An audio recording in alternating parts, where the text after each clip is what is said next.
Hello and welcome back to Best Replays of the Week. I'm Luke Nella. Today we take to the high seas with the pride of the British fleet. Watch a French sniper who watches too much John Wayne and meet the IS-6 who just won't give up and die. Let's get to it.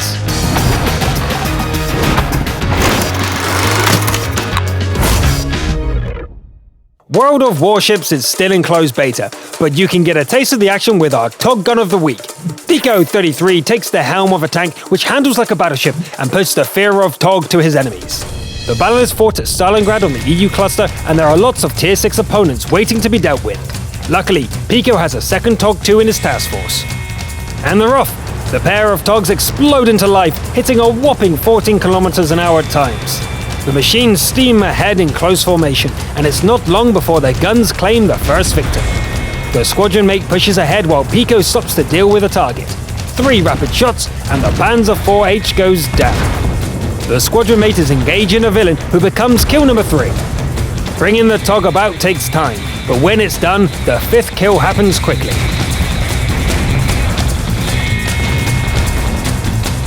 Disaster strikes the squadron mate, and an overbold light tank charges right at our captain. The little pest is swiftly dealt with, but the loss of the second TOG is a serious issue. Pico heaves his vessel around, and the score plunges to 7-12.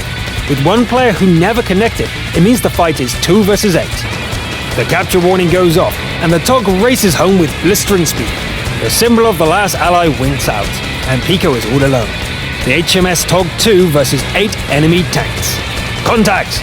The ironclad KV-1 seems to be made of solid steel, and Pico's TOG takes a beating before the enemy finally blows up. Dealing with the Grant is not a problem, of course. The capture threat is over, but it's still 6 against 1. They'll all be gunning for him now. First one to have a go is a Cromwell. It doesn't cause much damage, but the helmsman is injured and precious speed is lost. A cheeky VK drives into the cap circle and dies in a shot. 4 enemies left, including a dangerous SPG who has 6 kills on the city map. Look out! Behind you! Pico swings the turret around and the Nashorn is gone. 3 enemies still and only 180 hit points. Pico turns around, hesitates, and avoids an artillery hit with his Jedi senses. As he heads out, the enemies claim the dangerous Churchill is a bot. Can they be trusted? The AMX-40 is probably not a threat, but it's also a spotter for the artillery. Pico nearly avoids the hit, but loses his track. The Ducky tank dies, and tracks are repaired. Pico stays in cover, and just as he thought, the SPG attempts a blind shot. The battered TOG resumes the hunt. Just you wait, Artie. Your doom is coming. Ahoy, skipper! Target off the port bow. Fire! Direct hit! The Artie fires as well, but misses. The enemy decides to run, and that could be quite a problem. The wounded helmsman gives it all she's got, and the TOG sets off in pursuit. Here's the Churchill. The lights are on, but nobody's home as the enemy said. Pico gets to work, knowing that the SPG must be getting ready for the kill shot. There it is! The Artie is a little faster on the trigger, and take a look at this! It doesn't get any closer than that! Wow! The victor, by the narrowest possible margin, is Pico 33 fighting for the Royal Navy. Amazing game. 12 kills and facing 7 enemies alone. Definitely the top gun of the week. The sniper of the week is called Asgaroth, and he's driving the French AMX-50B. This tank has speed and burst damage, but very little protection for a heavy. Let's see how this goes. The killing ground is Karelia, and the battle is played out on the EU cluster. Asgaroth rushes forward to claim a good position, taking an opportunistic shot on the move. The reload is done, and Asgaroth pumps all 4 rounds into the FV-215B. The next magazine is used to punish a careless IS-7, and return fire is weak and ineffective. The sniper has things under control. Asgaroth stays behind the rock and fires off 2 more magazines. Plenty of damage is done, and he claims his first kill. It looks like the northern flank has been lost, so it's time to change positions. The 50B speeds off towards the base. Sometimes a sniper doesn't have the luxury of long range and concealment. A surprise attack with deadly aim will get the job done just as well. The bat runs away, and Asgaroth stops for a reload. Right then, let's finish this.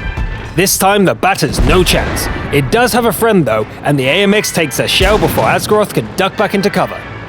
A nervous reload passes, but the enemy med doesn't push its luck. There it is, busy fighting an ally. Asgroth goes in for the kill, but it does cost him a lot of HP. A sniper like him should play to his strengths. 3 versus 4, and low on health, but the sniper is undaunted. He picks a good spot and makes this long-range kill look easy. 3 more to go. Bring it on, enemies! The object finds the target, but Asgroth has no line of fire. Still, that's another enemy down, and the scores are now even. Amazingly, the TD doesn't spot him. Asgroth pumps 3 rounds into his last known location and ducks into cover.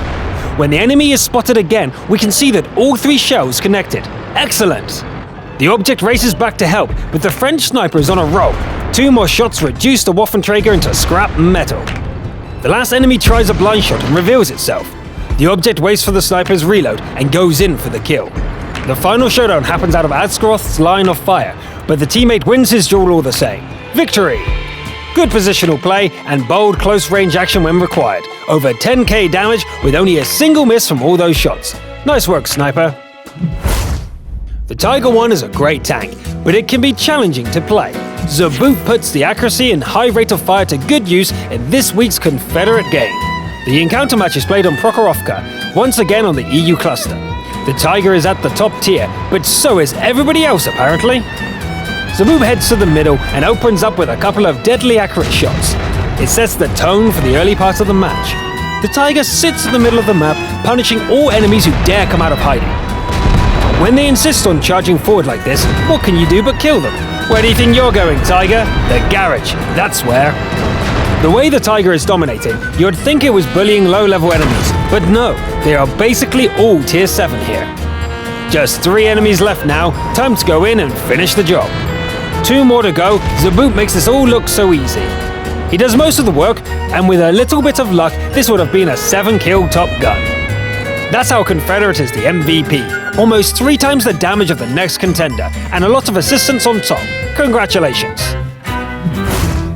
The crucial contribution category honors replays which are hard to place in a specific category, but where the player is clearly the reason for the victory. Hassan Ragout and his Centurion Mark I are the stars of one such game. Once again, it's the EU cluster, and the Tier 9 standard battle is fought on steps. Hassan heads east, while the majority of the team go west. There's no shortage of targets, and cautious peekaboo is the order of the day. Things are going pretty well, despite some cheeky light tanks roaming freely near the team's base. Hassan fights well, dealing plenty of damage. His teammates are less fortunate though, and before long he finds himself holding the flank alone. This may get a bit tricky now. Let's find some cover. Actually, better get away from here altogether. It seems the enemies have forgotten about him already, and he manages to ambush them. 2 shots and the type goes down. Even now, the Tiger persists in not looking in his direction. Okay then. The T-34 is hunting him though, so he needs to be careful here. Look at this. The moment his enemies show an opening, they pay for it. The T-34 had that coming. 2 versus 3 now, but have you noticed? After all that fighting, the Centurion Mark I is undamaged? Incredible work! Contact! The VK spots the whole enemy force and takes some damage before getting into cover. Hassan has proven himself a master of the hold-down tactic, so this is his battle to win. It's time for another ambush. Let's see if the enemies believe he'll stay where they last traded fire. They did. But the T-44 decided to flank him. The duel results in some damage, but the enemy med is no match for the Centurion. Unfortunately, the fight lasts long enough that the ally dies in a 2 versus 1 showdown. Now it's all down to Hassan. He is very good at this, but a medium tank versus a heavy and a TD of the same tier is still a tall order. Hassan fights carefully and then decides to get sneaky about his position once again. Good thing he did, because the enemies find their courage and charge. He's just quick enough to avoid taking damage and gets into cover. Then disaster. Going in to finish the TD goes terribly wrong, and he takes a shell from both opponents. 87 HP left, and he needs 2 shots to kill that heavy. Now what? Both of these tanks are excellent for hold-down fighting. Hassan backs off and looks for a good spot from which to fight on his own terms. Maybe this rock? No, he keeps looking. A plan comes together. Hassan drives all the way to the enemy base, lets the enemy know where he is, and sets up an ambush. Okay, this should be perfect. The T-34 shows up right on time, but the shell fails to penetrate. Unlucky. The enemy has proven to be skilled and sneaky. This duel in the desert could go either way. First hit, get the reload, and fire! Wow, once again, it doesn't get any closer than that. You are our crucial contributor of the week. Congratulations! For the last treat of the day, let's watch an indestructible IS-6 in action. F-Vision, who I think I'll just call Fusion, plays on the Southeast Asian cluster and clearly doesn't know when to give up. He shows up with 2 platoon mates in matching tanks and sets the tone of the game by asking, "Where do we YOLO?" Fusion drives east, heading into the town. The enemies have come on strong, so he makes use of the handy corner and prepares a warm welcome. The Tiger II is held in place, and expert side-scraping takes care of its return shot. After the kill, it could be time to look in on the platoon mates. What was their plan again? Nah, they're probably fine. Let's see what's happening over here. See? They're doing just fine. Hello SU-12244, let's have a duel. Hey, wait your turn guys, I'll be right with you. Right, who wants to go next? All 3 of you? Okay boys, let's dance. Hi Octobers, do you want some of these? We can share.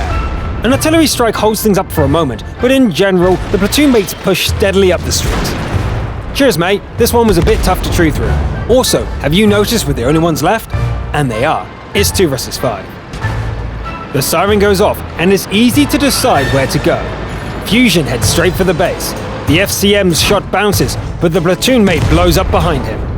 The FCM dies easily, but the cap is still going. There are enemies to his rear and a nasty artillery piece to worry about. It's a good thing that the IS-6 is bouncy from all sides. It's time to deal with the Kappa. Fusion slows down once, trying to get a bead on the light tank, but then it's full speed ahead and damn the torpedoes. Reset, but the whole enemy force is here. Come at me then, all of you. Bang! The 5960 is gone. Bang! There goes the E-25 and bang! Is that all you had? You're not so hard. That was pretty hardcore. The RT gets one more shot in, but it doesn't connect. Once again, the final showdown is between a slow tank and a much faster artillery piece. Well, hello there. Not much of a hunt after all. How's that for a different kind of steel wool? Take a look at that pile of medals, to which we are proud to add our own. Amazing game. Keep sending these in.